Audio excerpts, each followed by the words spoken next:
So here's one thing I noticed. Normally when I make a video that involves some sort of observation, I get so fixated on a part of it that I tend to leave the rest out. But before I was more like, fuck it, I've done my bit, make your own video if you really want to. Now I'm more like, I didn't miss it, I saved it. I've done 5 disturbing Pokemon videos now, changing my facial expression from ultimately depressed to loving life. And through that adventure, I for a bit of it would reference possible origins to give the Pokemon more depth. Due to the time constraints, however, this hasn't always been possible. A top 15 with lore amounting to 28 minutes and a top 20 without scraping 24. Yikes. And while I would have made a video to outline just the lore and speculation, I always believe that there is a chance of going one step further. No lockdown is gonna stop me, even if I am a basement dweller that lives on the top floor of a block of flats. Ah, son! With that said, the designs and concepts of Pokemon go a lot deeper in general than you might think. Some that are confirmed and some that are just pure speculation, but are incredibly close to the final result. So I think it's worth in this video pointing those out. Doing the list gave me so much of a headache that it's not possible to just round down the ones I've chosen, so it will be one video for every generation, starting with Gen 1, the one with the most Pokemon. I hope this one is a breeze to edit. We won't be calling out the origins, which are self-explanatory, like Rhydon, it's Rhino, although it was the first Pokemon ever created, so it gets an honourable mention there.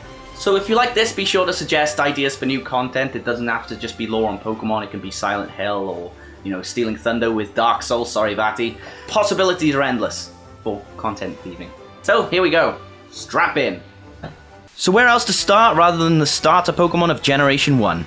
It's worth noting that the prior evolutions to Venusaur were based directly on it, and that Ken Sugimori has mentioned how the concept of the starters revolves around keeping small animals like frogs, lizards, and tortoises as pets, providing a better emotional connection to get newcomers into the game. And as we could see, this concept would carry through for 7 more generations. Bulbasaur's Japanese name, Fushigi-Dane, may be a combination of Fushigi, meaning mysterious, and Dane, meaning seed. Although it literally means, isn't it strange? Kind of. Then Ivysaur with Fushigiso can be taken to mean, it seems strange. Then Fushigibana is pretty much a pun on Fushigi Nahana, meaning strange flower. Charizard's Lizardon, possibly having the Don, relate to the ancient Greek word for tooth. No relation to the Godfather, I'm sorry. And sorry, but the Japanese names for the Squirtle line just say, these are turtles. This one's a Max Turtle. Basic bitches. Nothing too flashy about Butterfree, however, its Gigantamax form is suggested to be based on the kaiju Mothra, with the glowing and the wingspan. If only we could use a Gigantamax Hydreigon to remake Mothra vs Ghidorah. Okay, and Gigantamax Tyranitar for Godzilla. Although the Pidgeot line is clearly based on pigeons, Pidgeotto in Japanese is literally called pigeon, and other birds of prey like ospreys and eagles, the eyes of Pidgeot, however, closely resemble the eyes of the Egyptian sun and sky gods Ra and Horus, which can explain the idea behind its shiny form as well. Arbok, despite being Cobra backwards and having a different pattern in each region, can be based on the Basilisk, the large serpentine creature who would glare at its foes to petrify them, based on the fact that the Arbok lines were originally the only ones able to use glare, although the Basilisk in Harry Potter is supposed to kill people with its glare if looked at directly, but they saw it in different skewered ways, and based on my blepharitis I wouldn't be able to see it properly anyway. I was pretty curious with Pikachu because it's the main mascot of the series and has such a distinguishable design. His or her designer, Atsuko Nishida, revealed that it's based on a Daifuku-like creature with ears, and the black tips are from its original concept. Both Vulpix and Ninetales are based on the Kitsune of Japanese legend, which is possibly why they can learn ghost-type moves because the Kitsune can take on the form of a spirit after living for a long time. The Vul in Vulpix's name refers to the Latin word for fox, and the Cone, from its Japanese name, refers to grudge, harboring that curse referred to in Ninetales' Pokedex entry, or Con, the sound a fox makes. Is it? Let's listen. Not quite. Okay, I thought I'd never have to talk about this again. Fine, do your worst. For fans of Pokemon and The Last of Us combined, Parasect is based on a parasitic fungal infection known as the cordyceps.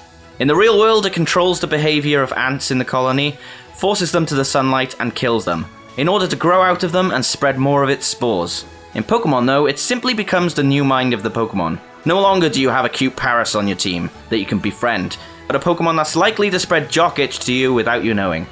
Okay, a bit of a humorous one.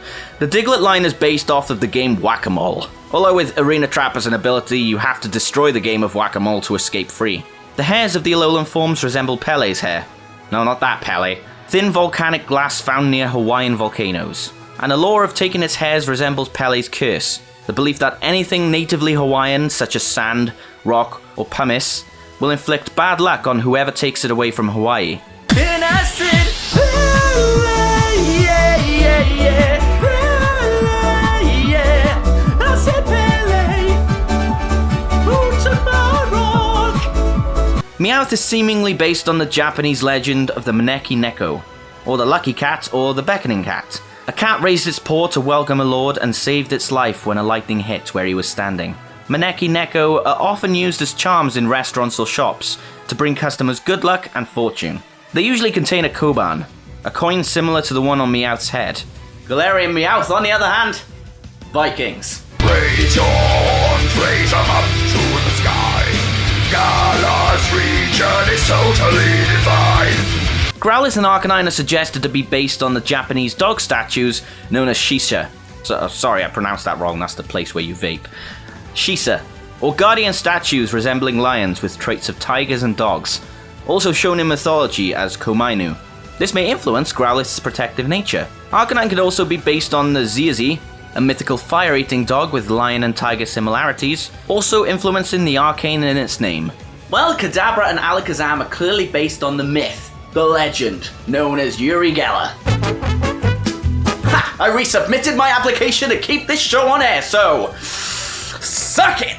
Kadabra looks to be based on goats and foxes, animals tied to magic, and it has the symbols on its body representing Xena cards, a deck of symbols used in extrasensory perception and clairvoyance in the 1930s. Alakazam having a mustache similar to that of Chinese dragons, and its Japanese name Foodie, which can be spelled Houdin, and can reference either Harry Houdini or Jean Eugene Robert Houdin. Is it Jean or Jean? I don't know. Two famous master magicians. Speaking of which, Yungara being a corruption of Uri Geller, right, screw this, I'm not going off the air again, I'm gonna say it, who is pompous enough to sue Nintendo for using his likeness. And Casey, coming from Edgar Case, a psychic famous for entering self-induced trances. Machoke bears a strong resemblance to the world-famous Daddy Kink. Alright, well, Marchamp with his arms strongly resembles Shiva or Vishnu from Hindi folklore. Kieran, I come home and there is a red mark on your face. What the hell happened? I had to slap myself for a video.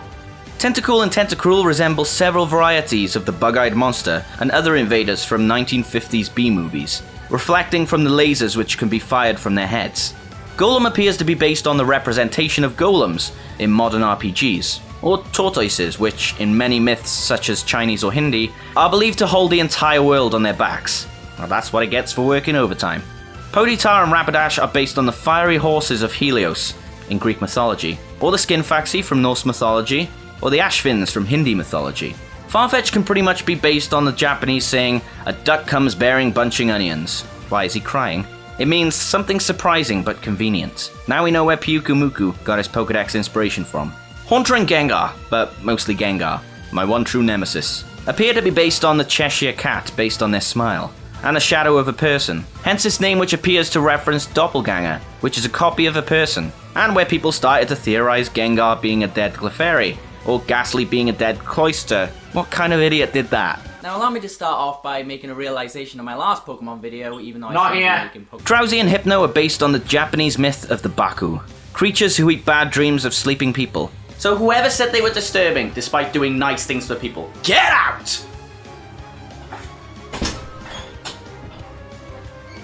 Hypno can resemble goblins, fairies, boogeymen, and other European folklore references. Okay, yeah, he did try to kidnap a little girl.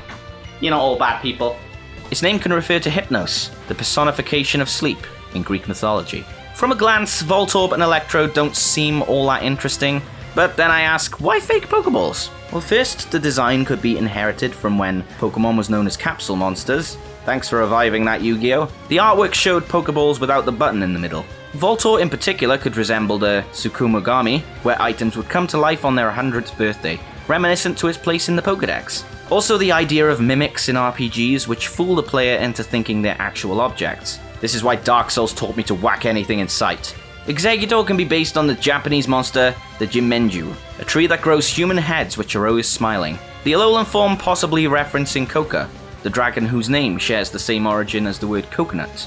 I only have the heart to care about the Alolan Marowak here. Sorry about your mum and all that, Cubone, but we gotta all move on at some point. Alolan Marowak is possibly related to the fire dancer holding a fire knife or fire staff, which is a traditional Samoan dance implement. Also drawing inspiration from the Polynesian concept of mana, a spiritual essence which exists in all people and things. Also embroidering their spirit into other things for protection or vengeance. Also possibly inspired off night marchers, which in Hawaiian mythology are ghosts that march at night, feared by the living, and known for carrying torches as they march. So, Cubone took its career prospects to greater heights. Well done. Hitmonlee and Hitmonchan are more than just your average cheesy old film martial arts characters. Hitmonlee looks to be based on a Japanese kickboxer, Tadashi Sawamura, hence its Japanese name, Sawamura, as well as implementing not just kickboxing, but taekwondo, muay thai, savate, and many other arts. It also resembles mythical headless men, known as the Xingqian, I think that's right, and the Hindi demon Kabanda. Hitmonchan most likely represents the boxer Hiroyuki Ebihara, hence its Japanese name. Voila, nouvelle casserole dish, thank you Ainsley. And its normal and shiny gloves may represent the blue and red corner in the ring. Some of its entries also reference having a 3-minute break, similar to the rounds in boxing. Lickitung appears to draw inspiration from Akaname, a mythical yokai with a single claw on each foot and a large tongue. They licked filth out of bathhouses. Bang, and the dirt is gone. Galarian Wheezing appears to be based on perfume and the stereotype of British gentleman, despite having better teeth. As it resembles heavy pollution, it can resemble the heavy smog during the Victorian era, based on the top hats it has. Matado gas, possibly being a corruption of mustard gas. Governor! Tangler could be based on the swamp monster from the short story It, by Theodore Sturgeon. No association with the SMP. I brought politics into it, lol. It could also be inspired from the sargassum seaweed monsters from the English writer William Hope Hodgson.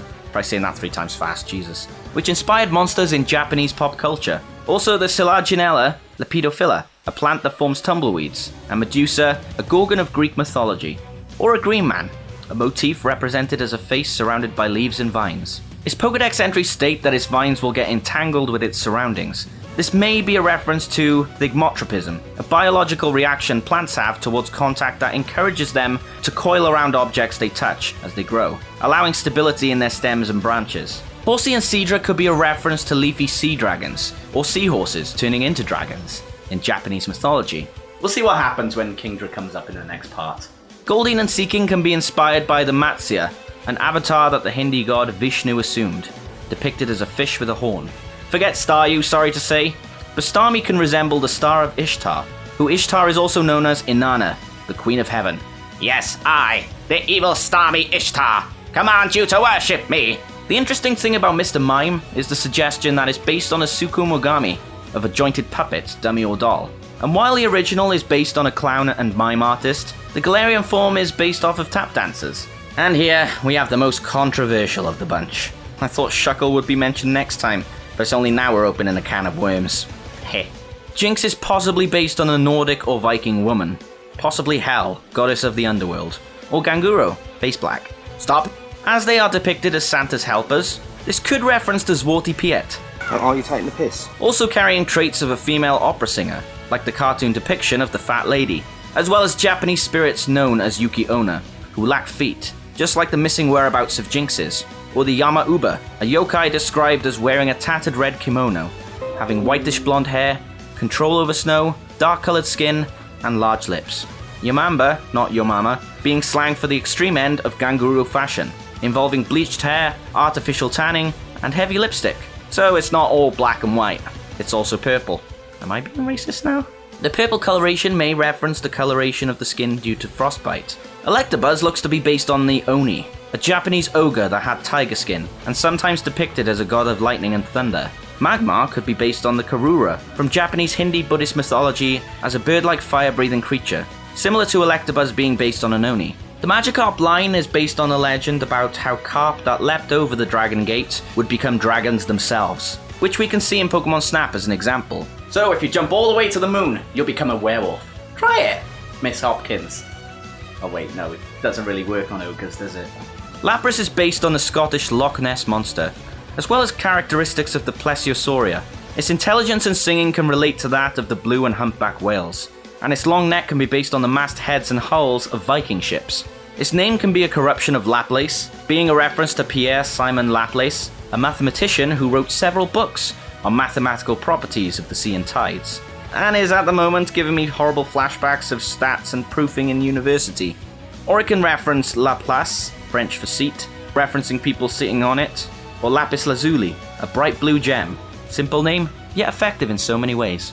Ditto is simply based on the smiley face emoji, as stated in the 6th issue of the Best Buy magazine by Junichi Masuda and Ken Sugimori, and an amoeba. So Ditto should be able to hold an aubergine in later games and morph into a smiley poo emoji.